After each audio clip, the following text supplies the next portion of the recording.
अस्सलाम वालेकुम दोस्तों, मैं हूं आसिफ इकबाल और आप देख रहे हैं मेरा YouTube channel job update bank. दोस्तों, अगर आप एक बिजनेसमैन हैं लेकिन कोरोना वायरस की वजह से पैदा होने वाले माली बहरान का शिकार हो चुके हैं और अपने बिज़नेस को ग्रो करना चाहते हैं, एक्सपेंड करना चाहते हैं, लेकिन माली वसाइल की कमी की वजह से परेशान हैं, या आपके पास कोई बिज़नेस प्लान है और आप अपना ख़ुद का एक नया कारोबार शुरू करना चाहते हैं लेकिन वसाइल आपका साथ नहीं दे रहे, तो मैं इस वीडियो में आपके लिए एक बड़ी खुशखबरी लेकर आया हूँ। कोरोना वायरस और मुआशी सूरत हाल के पेश नज़र वज़ीर आज़म पाकिस्तान इमरान ख़ान ने कामयाब जवान प्रोग्राम में कर्ज़ हासिल करने के लिए दरख्वास्तें जमा करवाने का अमल दोबारा शुरू कर दिया है।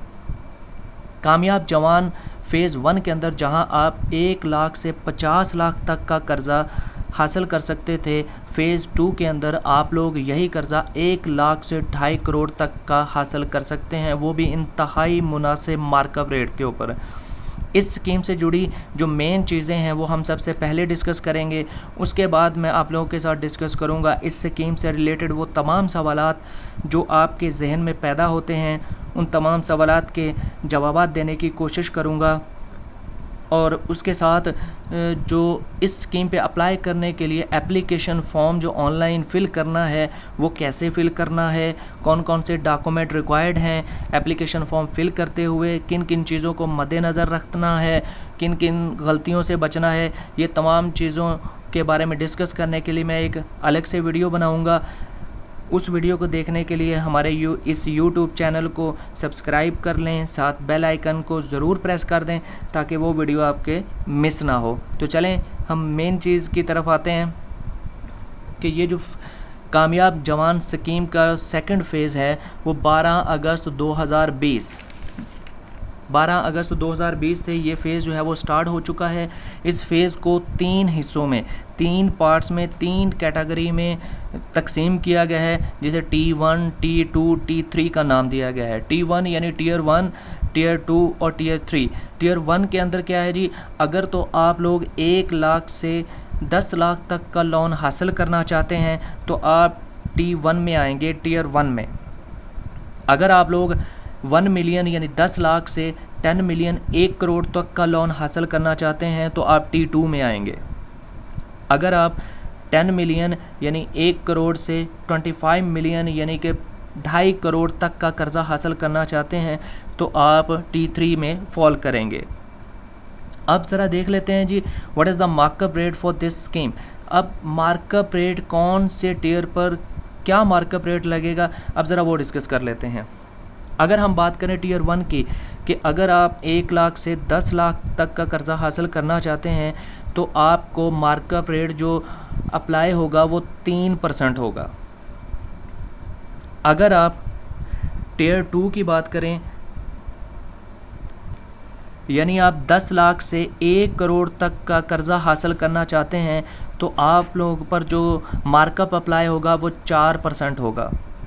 इसी तरह अगर टीयर 3 की बात करें कि अगर आप लोग 1 करोड़ से 2.5 करोड़ तक का कर्ज़ा हासिल करना चाहते हैं तो आप लोगों को जो मार्कअप पे करना पड़ेगा वो 5% है।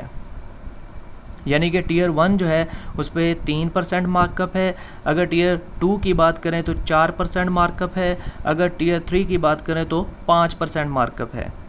अब देखते हैं जी हु कैन अप्लाई, इस स्कीम के लिए अप्लाई कौन कर सकता है। नंबर 1 है जी all man women holding CNSE, तमाम मर्द हजरात, औरतें जिनके पास कंप्यूटराइज नेशनल आइडेंटिटी कार्ड है वो इसके लिए एलिजिबल हैं। अब एज की बात करें तो एज जो है, एज बिटवीन 21 एंड 45 ईयर्स। अगर आप कोई नया बिज़नेस स्टार्ट करना चाह रहे हैं या आपका पहले से कोई बिज़नेस है उसको एक्सपेंड करना चाह रहे हैं तो आपके पास 21 साल से 45 साल की एज होना ज़रूरी है, यानी मिनिमम 21 साल और ज़्यादा से ज़्यादा 45 साल। लेकिन अगर आप इंफॉर्मेशन टेक्नोलॉजी, IT का या ई-कॉमर्स, इलेक्ट्रॉनिक कॉमर्स जो है, अगर इसका कोई बिज़नेस करना चाह रहे हैं, IT से रिलेटेड कोई बिज़नेस करना चाह रहे हैं, ऑनलाइन बिज़नेस स्टार्ट करना चाह रहे हैं, तो फिर जो लोअर एज लिमिट है वो 18 साल होगी। यानी अगर आप IT से रिलेटेड कोई बिज़नेस स्टार्ट करेंगे तो आपकी जो एज लिमिट होगी वो 18 से 45 साल होगी। और अगर आप आईटी रिलेटेड बिजनेस नहीं करना चाह रहे हैं, कोई और बिजनेस स्टार्ट करना चाह रहे हैं, तो आपकी एज लिमिट जो है वो 21 से 45 होगी, 21 से 45 साल।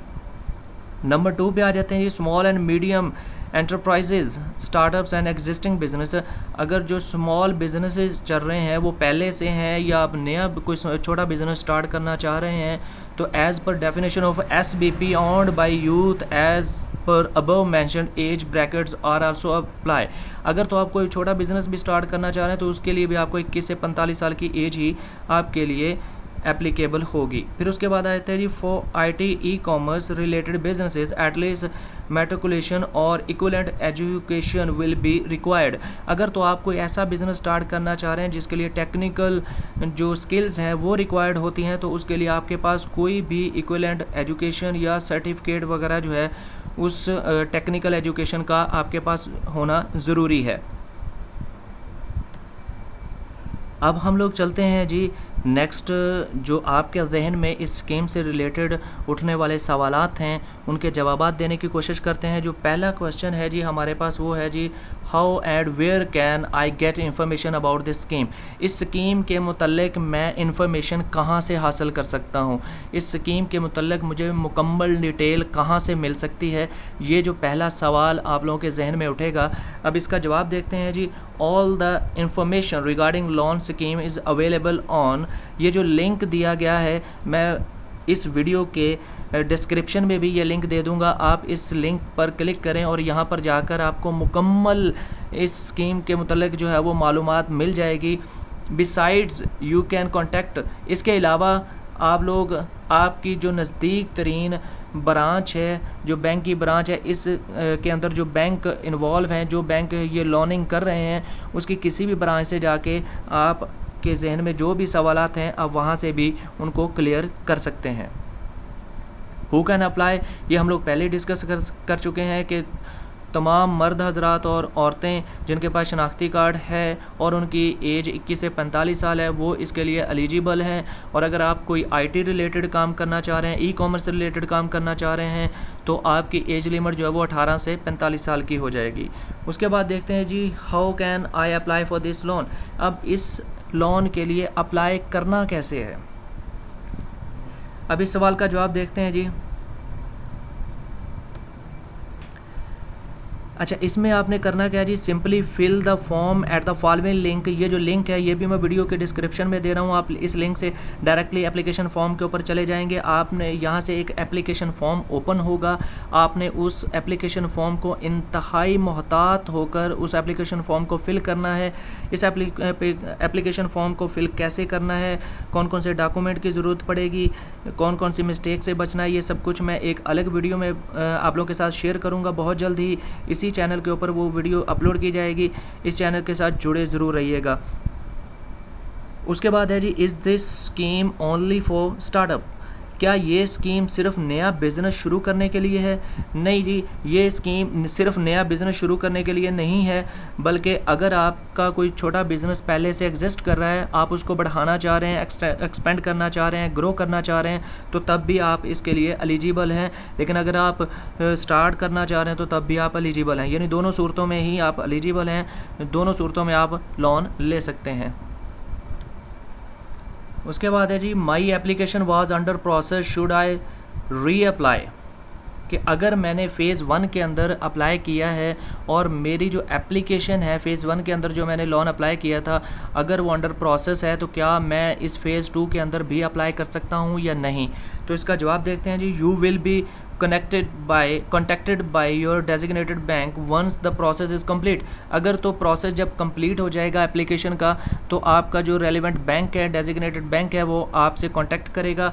हाउएवर, ताहम you can always reapply if you want to avail the increase in maximum loan size announced recently. अगर तो आप चाहते हैं कि जो आपने पहले लोन अप्लाई किया था उससे ज़्यादा रकम लेना चाह रहे हैं, तो आप दोबारा भी अप्लाई कर सकते हैं।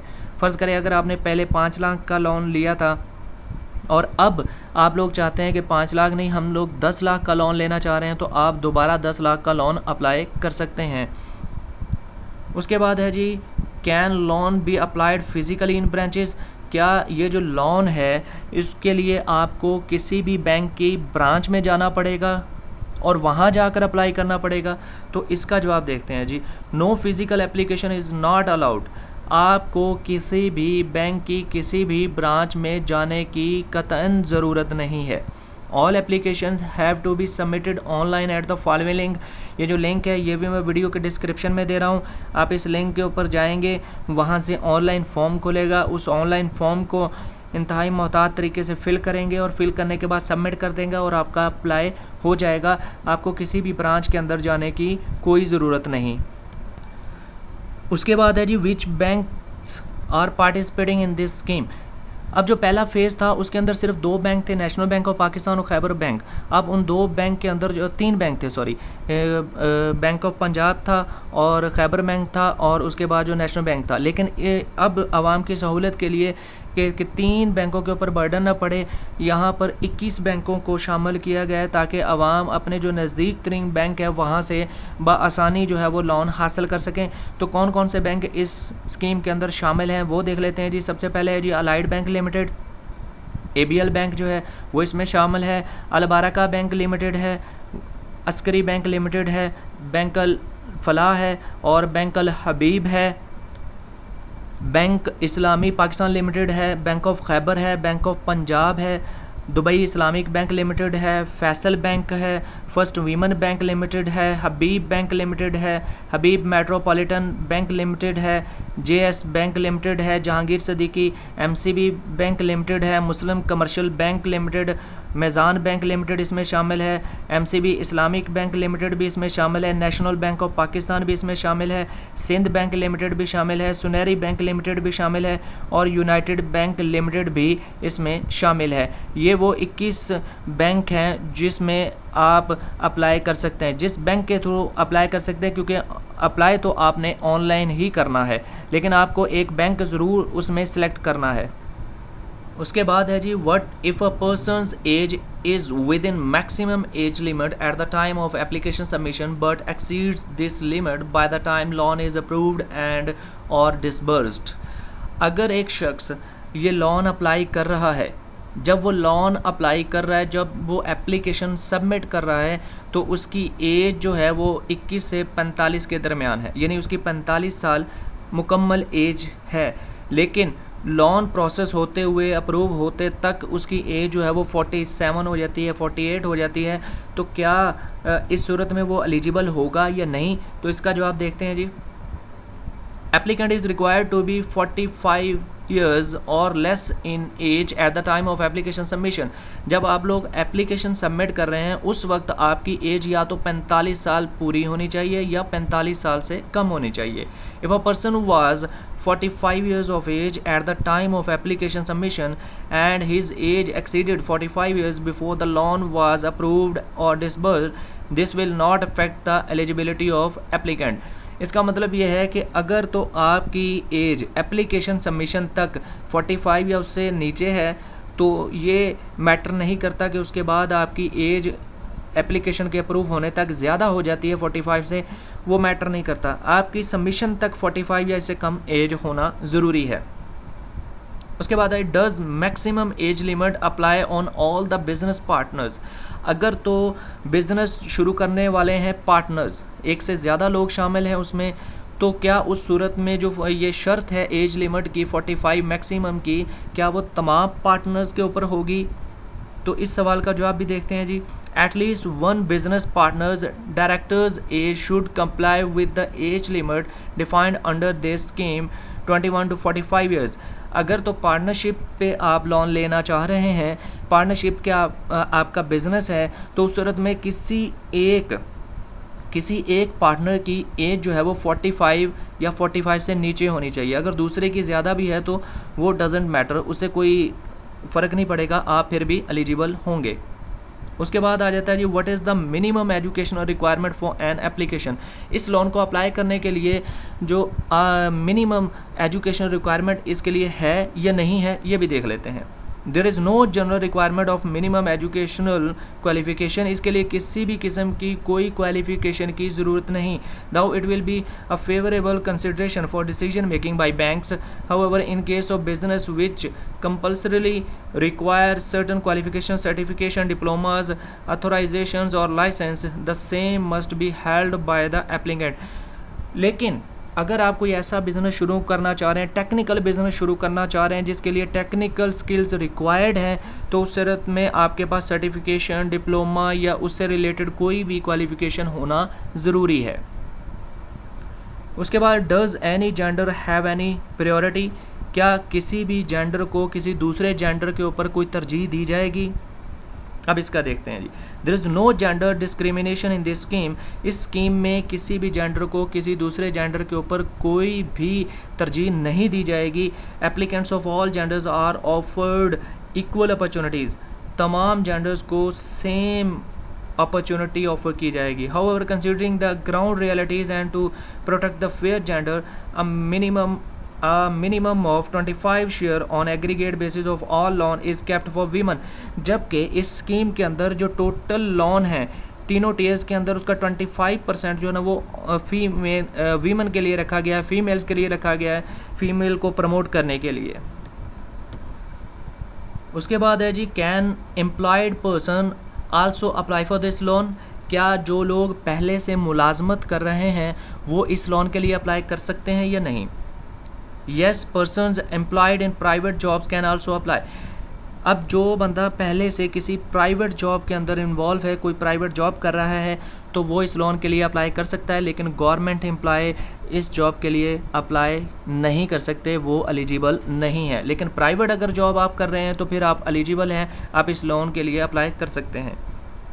उसके बाद है जी, can an existing businessman also benefit from this scheme, क्या जो पहले से एक बिज़नेस सेटअप है, जो पहले से बिज़नेस चला रहा है, क्या वो इससे फ़ायदा उठा सकता है या नहीं उठा सकता, क्या वो अप्लाई कर सकता है या नहीं कर सकता।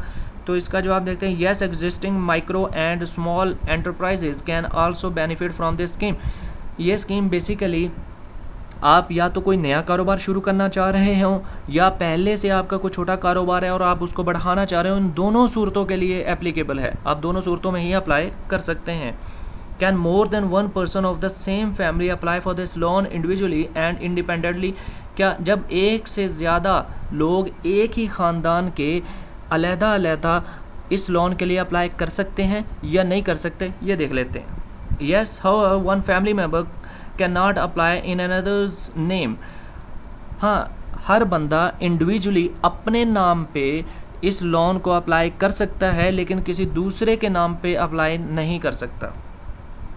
कैन टू और मोर पर्सन जॉइंटली अप्लाई, क्या दो या दो से ज़्यादा लोग मिलकर भी किसी लोन के ऊपर इस लोन के ऊपर अप्लाई कर सकते हैं।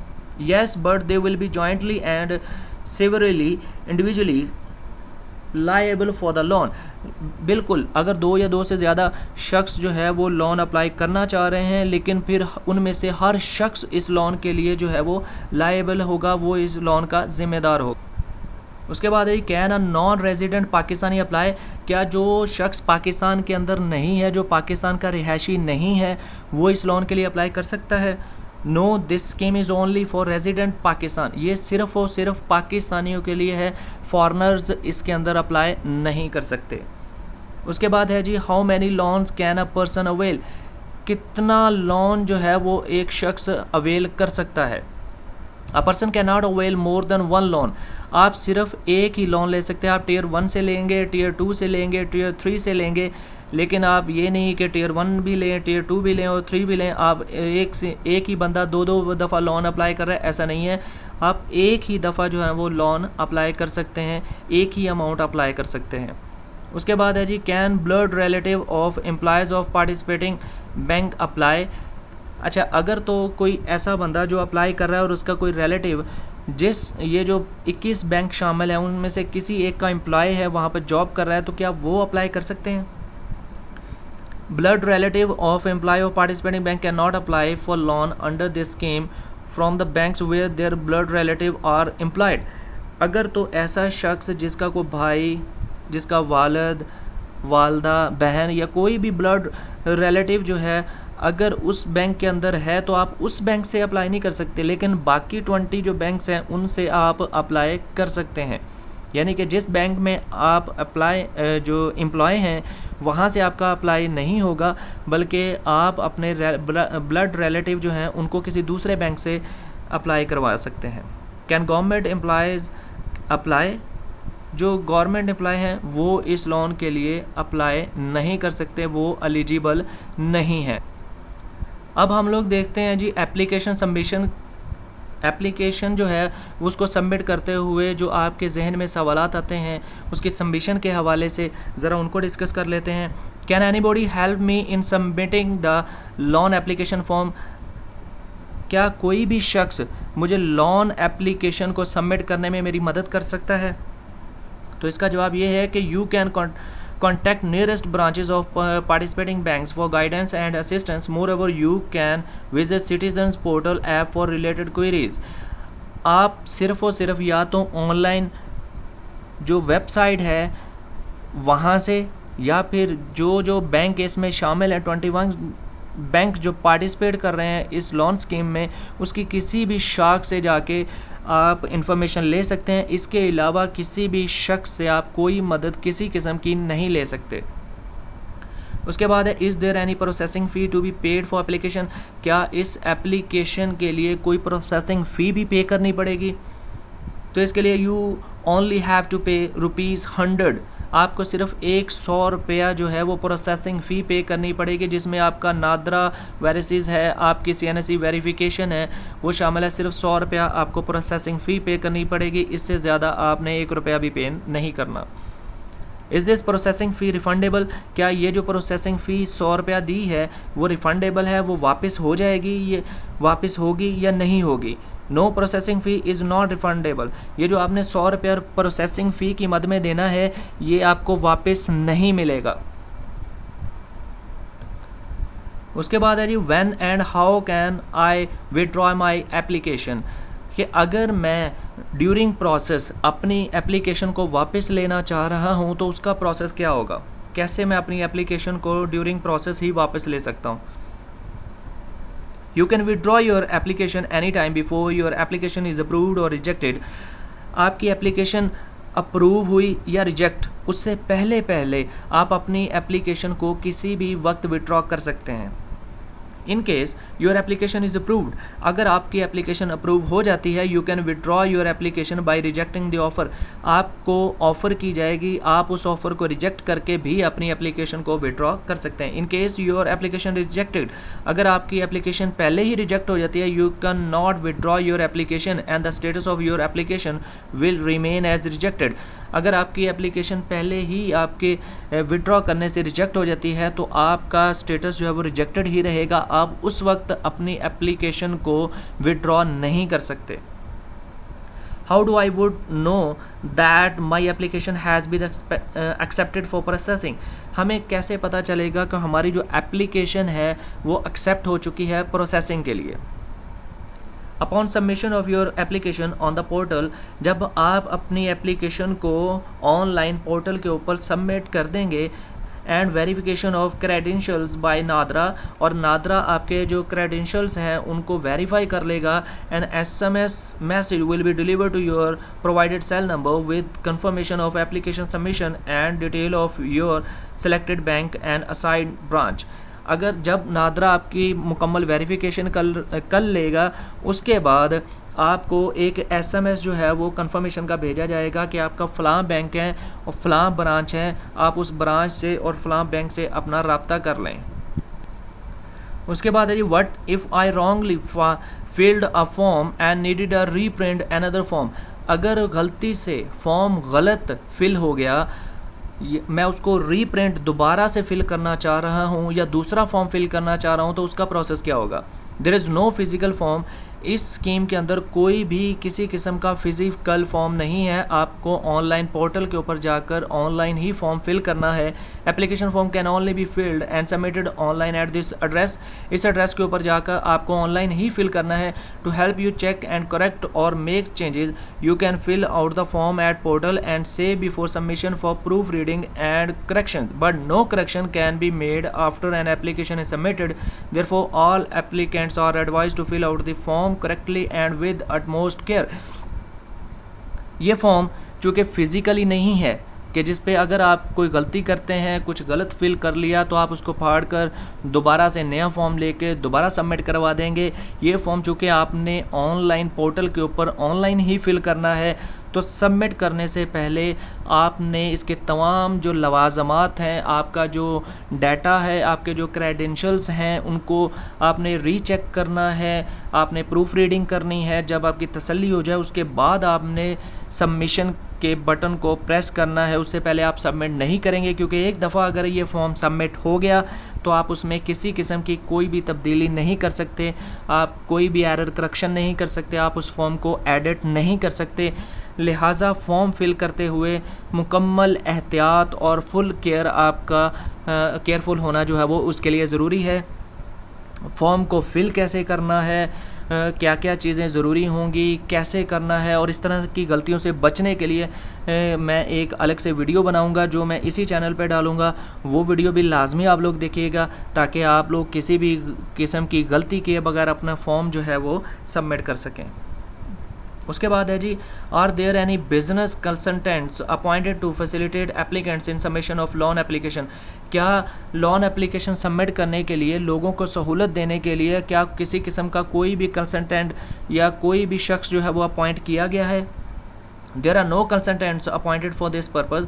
इस मकसद के लिए किसी किस्म के कोई भी कंसल्टेंट जो है वो अपॉइंट नहीं किए गए। However the instructional video and manual in both English and Urdu languages are available on the portal to help you fill the form conveniently. इसके लिए आपको इसकी वीडियो उर्दू और इंग्लिश में दोनों मिल जाएंगी कि कैसे आपने फॉर्म फिल करना है और क्या क्या चीज़ें ज़रूरी हैं। लेकिन किसी भी शख्स के पास कोई भी जो है वो आप किसी किस्म की मदद हासिल नहीं करेंगे। अगर कोई कहता है कि मैं आपकी मदद कर देता हूँ इस लोन को पास करवाने में या इसको एप्लीकेशन को मैं सबमिट कर देता हूँ, तो वो सब फ्रॉड है, आप किसी भी झांसे में नहीं आएंगे। उसके बाद है जी एलिजिबल बिजनेसेस। अब हम लोग बात करेंगे उन तमाम बिजनेसेस की कि इस स्कीम के लिए हम किस बिज़नेस को बेस बनाकर अप्लाई कर सकते हैं, कौन कौन से बिजनेसेस हैं जिनके लिए आप ये कर्ज हासिल कर सकते हैं और कौन से बिजनेसेस हैं जिनको लेकर आप बिज़नेस हासिल नहीं कर सकते। तो पहला देखते हैं what type of businesses are eligible under this scheme. कौन कौन से बिजनेसेस जो हैं वो इस स्कीम के तहत अहल हैं, यानी कि बिज़नेस के लिए आप लोन हासिल कर सकते हैं।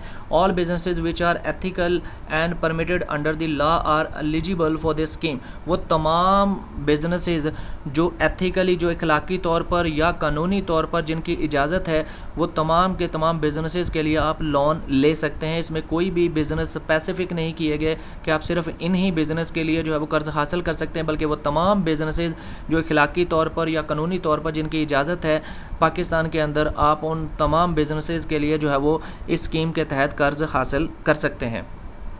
उसके बाद is there a positive businesses list.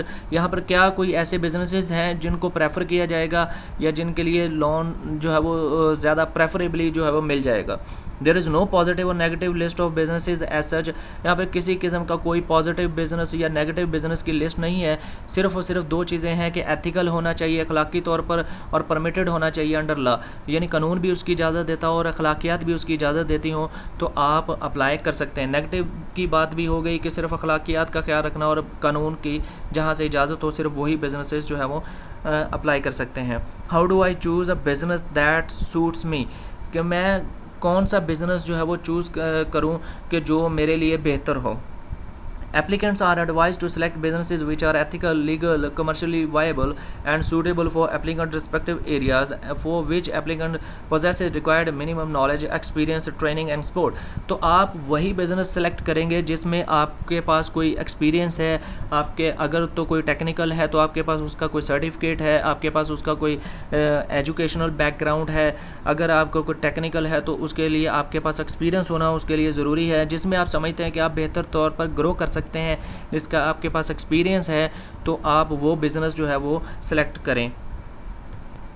उसके बाद हम लोग बात करते हैं जी सिक्योरिटी एंड कोलेट्रल कि इस लोन को हासिल करने के लिए अगर तो आप लोग 1 लाख से लेकर 10 लाख तक का लोन ले रहे हैं तो फिर तो आपको किसी किस्म की कोई सिक्योरिटी देने की ज़रूरत नहीं है।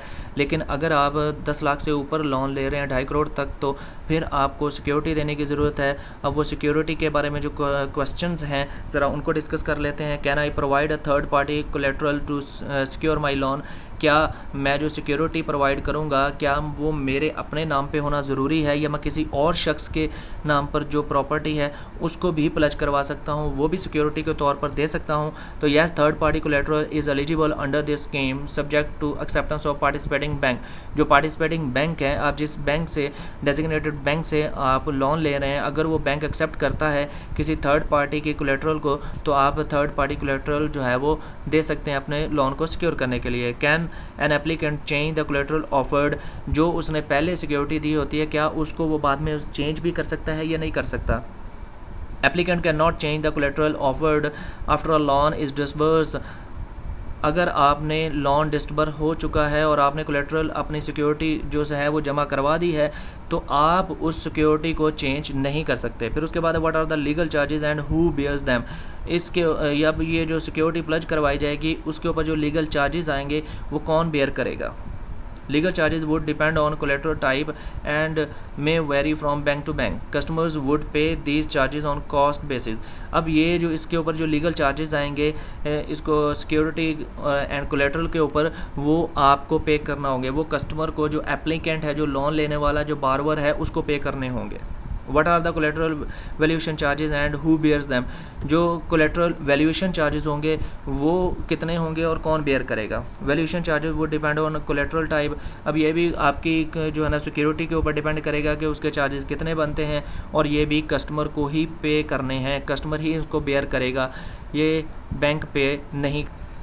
उसके बाद है जी how would the loan be repaid? अब अगर आप लोग ये लोन ले लेते हैं, आपको डिसबर्स हो जाता है, तो अब इसको वापस कैसे पे करना है उसका तरीक़ेकार देख लेते हैं जी। Loan can be repaid in equal monthly. आप इसको मंथली भी पे कर सकते हैं, क्वार्टरली भी यानी कि हर 3 मंथ बाद के भी कर सकते हैं, बाई एनुअली भी कर सकते हैं साल में 2 दफ़ा, और एनुअली या सालाना इंस्टॉलमेंट की सूरत में भी पे कर सकते हैं। या आप हर महीने पे करेंगे या 3 महीने के बाद या 6 महीने के बाद या फिर साल के बाद, ये आप पे डिपेंड करेगा। However the exact repayment term would depend upon the specific business type and bank decision.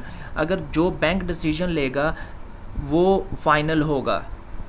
The applicant is encouraged to negotiate these terms at the time of finalisation of loan with the bank. जब bank के साथ आपका loan final हो रहा होगा तो तब आप बैंक के साथ जो है ना वो इस पे नेगोशिएट कर लेंगे कि आपने मंथली देना है, क्वार्टरली देना है, बाई एनुअली देना है या एनुअली पे करना है। यानी कि आप हर महीने पे करना चाह रहे हैं किस्त, या 3 महीने के बाद या 6 महीने के बाद या साल के बाद। ये जब आपका लोन फाइनल होगा उस वक्त आपने बैंक के साथ, जिस बैंक से आप लोन ले रहे हैं उसके साथ ये लाजमी डिस्कस करना है ताकि बाद में आपको किसी किस्म की कोई परेशानी ना हो। Is there any grace period? क्या अगर लोन का जो टेन्योर है अगर वो ख़त्म हो जाता है तो उसके बाद कोई इजाफी टाइम भी दिया जाएगा या नहीं? Scheme allows a maximum of 1 year grace period. आपको लोन का टाइम ख़त्म होने के बाद 1 साल का टाइम मज़ीद दिया जाएगा कि आप लोन वापस कर दें। However the exact grace period would depend upon the specific business type and bank decision. The applicant is encourage to negotiate these terms at the time of finalization of loan with the bank. जब आप bank से final loan ले रहे होंगे, आपका loan final हो जाएगा तो तब आपने ये भी डिस्कस कर लेना है कि आपको कितना ग्रेस पीरियड दिया जाएगा और कितने अरसे में आप लोन वापस कर सकेंगे। अगर आप गिवन पीरियड के अंदर वापस नहीं कर सकते तो एक्स्ट्रा टाइम आपको कितना दिया जाएगा। उसके बाद है जी what is the loan sanctioning process. अब जो लोन है उसको सैंक्शन करने का जो प्रोसेस है वो क्या होगा? अब इसमें जो स्टेजेस आएंगी, वो सबसे पहली स्टेज जो है वो नादरा वेरिफिकेशन ऑफ क्रेडेंशियल्स। आपके जो क्रेडेंशियल्स हैं, आपका जो CNIC है, वो नादरा वेरिफिकेशन होगी। अगर नादरा वेरीफाई करता हो, नादरा में आपका कोई भी इशू नहीं चल रहा, तो पहला प्रोसेस आपका मुकम्मल होगा। उसके बाद नंबर 2 पे आएगा telephonic verification by bank of applicant. Bank applicant को टेलीफोन करके उससे उसके क्रेडेंशियल पूछेगा। अगर वो वेरीफाई हो जाता है कि कस्टमर ने खुद अप्लाई किया है, उसके बिहाफ पे किसी और ने अप्लाई नहीं किया, तो ये आपका दूसरा फेज़ भी मुकम्मल हो जाएगा। उसके बाद आते हैं तीसरे फेज़ पे, verification of applicants credit history through SBP। अब ECIB रिपोर्ट जो है वो आपकी SBP से मंगवाई जाएगी और वहाँ से आपका देखा जाएगा कि आपने पहले तो कहीं से लोन नहीं लिया हुआ, कहीं आप किसी बैंक के अंदर पहले से डिफ़ॉल्टर तो नहीं है। अगर वहाँ पर आप किसी से बैंक से लोन नहीं लिया हुआ ऑलरेडी और आप डिफ़ॉल्टर नहीं हैं, तो फिर आपका तीसरा प्रोसेस कंप्लीट हो जाएगा। उसके बाद है number 4 physical verification of applicant. उसके बाद बैंक का नुमाइंदा जो है वो उसके जो आपने एड्रेस दिया होगा, उस एड्रेस के ऊपर आपकी फ़िज़िकल वेरिफिकेशन के लिए आएगा। जब आप ऑनलाइन एप्लीकेशन फॉर्म को फिल कर रहे हों तो अपना कंप्लीट एड्रेस दीजिएगा, क्योंकि बैंक का नुमाइंदा फ़िज़िकल वेरिफिकेशन के लिए आपके उस एड्रेस के ऊपर आएगा। ठीक है। उसके बाद 5वें नंबर पे है analysis of business feasibility provided by applicant. जो फिजिबिलिटी बिज़नेस की आप रिपोर्ट बैंक को मुहैया करेंगे, उस रिपोर्ट को एनालिसिस किया जाएगा, आया कि वो एथिकली और परमिटेड बाय लॉ है या नहीं है। क्या जो बिज़नेस आप करना चाह रहे हैं उसकी कॉस्ट, उसकी इनकम, उसकी सूटेबिलिटी, उस चीज़ को एनालिसिस करने के बाद अगर वो आप सूटेबल होते हैं तो 5वां स्टेप भी आपका क्लियर हो जाएगा। उसके बाद है credit decision by bank based on risk analysis. उसके बाद आप अगर तो प्लज करवा रहे हैं कोई चीज़, तो उसके हिसाब से आपका रिस्क एनालिसिस किया जाएगा, और अगर रिस्क एनालिसिस में आप पास हो जाते हैं तो आपका छठा भी कवर हो जाएगा। उसके बाद है if approved then applicant must provide timely security collateral as well as required equity.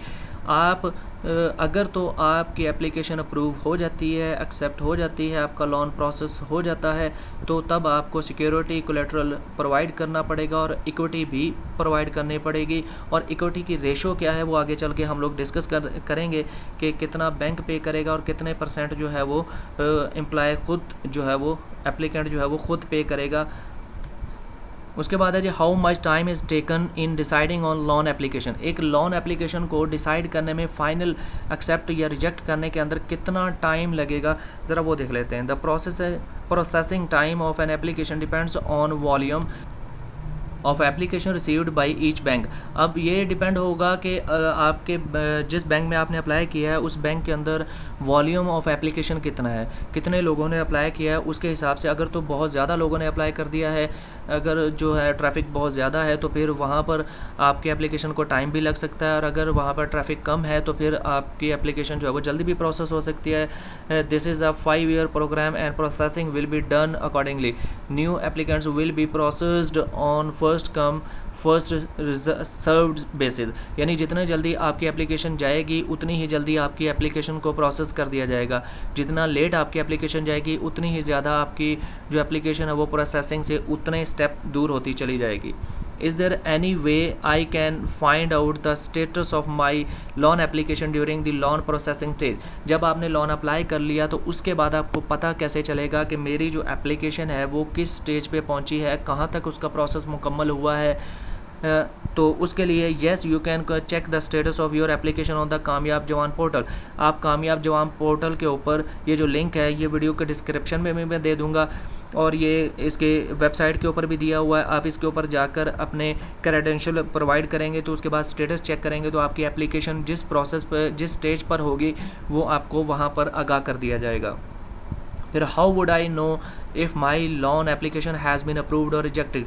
अब मुझे पता कैसे चलेगा कि मेरी जो एप्लीकेशन है वो अप्रूव हो गई या फिर रिजेक्ट हो गई है। तो उसके लिए you can check the status. इसमें भी वही है कि आप अपना स्टेटस जो है वो इस पर चेक कर सकते हैं कि रिजेक्ट है या एक्सेप्ट है। अगर तो प्रोसेस में चल रही है तो कौन सी स्टेज पे चल रही है, आप इसी लिंक के ऊपर जाकर ये तमाम मालूमात जो है वो यहाँ से हासिल कर सकते हैं बराबर। फिर आपको एक अगर तो रिजेक्ट होती है तो आपको एक जो है ना वो मैसेज भी सेंड किया जाएगा कि आपकी एप्लीकेशन जो है वो रिजेक्ट हो चुकी है। उसके बाद है जी where can I complain about unnecessary delays in the processing of my loan application. अगर तो मेरी लोन एप्लीकेशन के अंदर कोई गैर ज़रूरी जो है वो अगर ताख़ीर की जाती है, ज़्यादा टाइम लगाया जाता है, तो इसके लिए मैं कंप्लेन कहाँ कर सकता हूँ? Visit citizen portal app if you have any complaint और क्यूरी। अगर तो आप समझते हैं कि मेरी एप्लीकेशन को बहुत ज़्यादा टाइम हो चुका है, कोई रिस्पॉन्स नहीं आया, तो फिर आप जो है ना वो सिटीज़न पोर्टल ऐप के ऊपर जो है वो इसके लिए कंप्लेंट कर सकते हैं।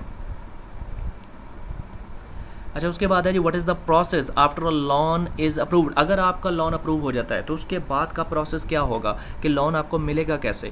After a loan is sanctioned, अगर आपका लोन सैंक्शन हो जाता है, customer is notified through SMS, आपको एक SMS वसूल होगा कि आपका लोन जो है अप्रूव हो चुका है, and applicant has accepted the offer.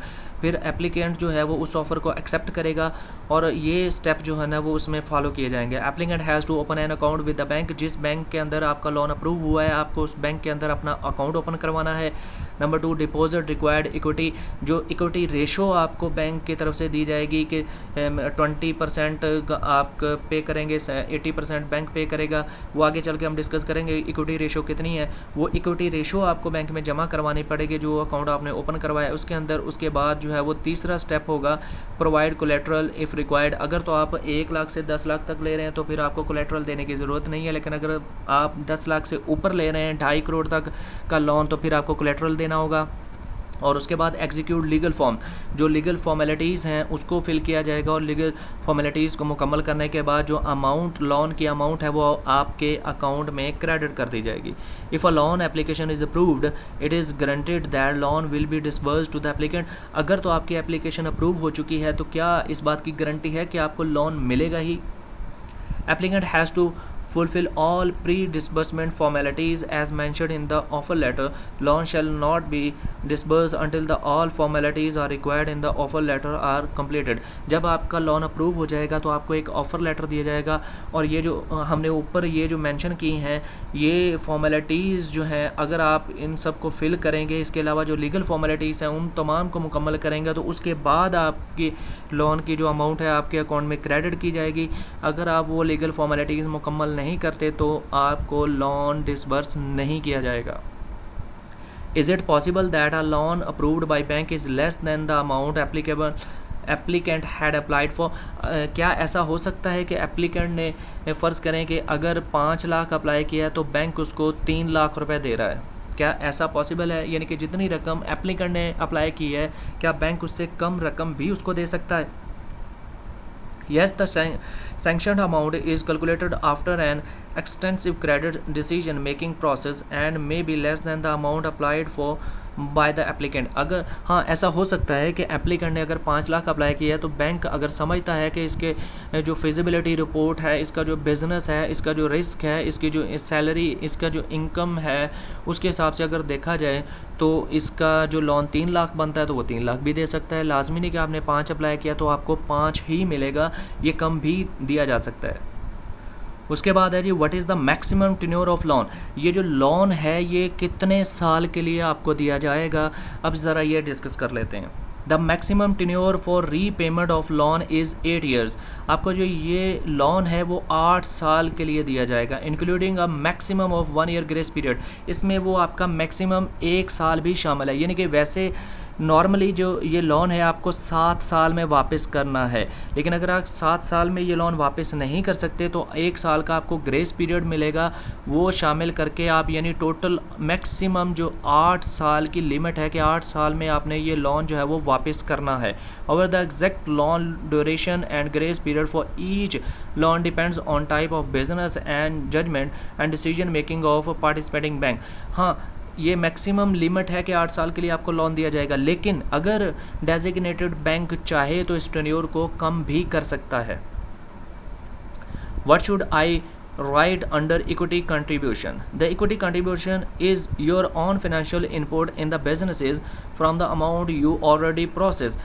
इसके अंदर ये है कि आप जितने का कारोबार शुरू करना चाह रहे हैं उसमें जितना आपको बैंक देगा और कितना आप लगाएंगे, यानी कि सारा बैंक आपको नहीं देगा, कितना आप लगाएंगे वो, और जितना आपको बैंक देगा वो कंट्रीब्यूशन देखना है आपने। इसमें देखते हैं कि how much equity do I need to deposit pay from my own sources, कितनी इक्विटी हमें पे करनी पड़ेगा। Please note that equity is only required for new businesses. अगर तो आप नया बिजनेस स्टार्ट कर रहे हैं, अगर एग्जिस्टिंग है तो फिर ये अप्लाई नहीं होगा। अगर न्यू बिजनेस है तो फिर ये इक्विटी रेशो इस पर अप्लाई होगी। फॉर लोन इक्वल टू, अगर तो आप लोग 1 लाख से 10 लाख का लोन ले रहे हैं, यानी कि T1 में है, आप टियर 1 में हैं, तो आपको 10% रेशो देनी होगी। इक्विटी रेशो आपकी 10% होगी, यानी कि 90% जो कॉस्ट होगी आपके बिज़नेस की वो बैंक पे करेगा और 10% जो है वो आपको पे करना पड़ेगा। यानी कि अगर 100 रुपये का आपकी कोई कॉस्ट है तो उसमें से 90 रुपये बैंक पे करेगा, 10 रुपये आपको पे करने पड़ेंगे। और ये जो 10 रुपये हैं, जब आपका अकाउंट ओपन होगा, आपका लोन डिसबर्स होगा, तो पहले आपको ये 10 रुपये जमा करवाने पड़ेंगे। उसके बाद आपको लोन की अमाउंट जो 90 रुपये है वो बाकी बैंक में ट्रांसफ़र किए जाएंगे। इस तरह आपका 100 रुपया जो टोटल कॉस्ट आपके बिज़नेस की है वो हो जाएगा। ये टियर 1 के लिए है। अगर आप 10 लाख से 2.5 करोड़ तक का लेना चाह रहे हैं, यानी T2 और T3 दोनों में, तो फिर 20% आपकी इक्विटी रेशो होगी। लेकिन एग्जिस्टिंग बिजनेस अगर है तो इसके लिए आपको इक्विटी की कोई ज़रूरत नहीं है। Is this equity required to be in cash only? The borrower's contribution और equity could be in the form of cash or immovable property and will be required after approval of loan। आप इसको cash की सूरत में भी पे कर सकते हैं, अकाउंट जमा करवा सकते हैं, या फिर इमूवेबल प्रॉपर्टी जो है, जैसे आपकी ज़मीन वगैरह है, आप उसको भी प्लज करवा सकते हैं। उस सूरत में भी आप इसको जो है वो पे कर सकते हैं। लेकिन आपको ये T1 की सूरत में आपको 10% और T2 और T3 की सूरत में इक्विटी जो है वो 20% आपको पे करनी ही पड़ेगी। तो दोस्तों, ये थे वो तमाम सवालात जो इस स्कीम से रिलेटेड आप लोगों के जहन में उभर रहे थे। मैंने कोशिश की है कि उन तमाम सवालात के जो है वो डिटेल के साथ जवाब दे सकूं, लेकिन इसके बावजूद भी अगर कोई चीज़ आप लोगों के माइंड में हो, किसी चीज़ की क्लैरिटी हासिल करने चाह रहे हो, कुछ भी आप पूछना चाह रहे हो, तो आप इस वीडियो के नीचे कमेंट करके मेरे इस चैनल पर कमेंट सेक्शन में आके कमेंट करके मुझसे पूछ सकते हैं। मैं कोशिश करूँगा कि आपके तमाम क्यूरीज जो हैं वो उनके जवाब देने की। और नेक्स्ट वीडियो तक के लिए अल्लाह हाफिज़।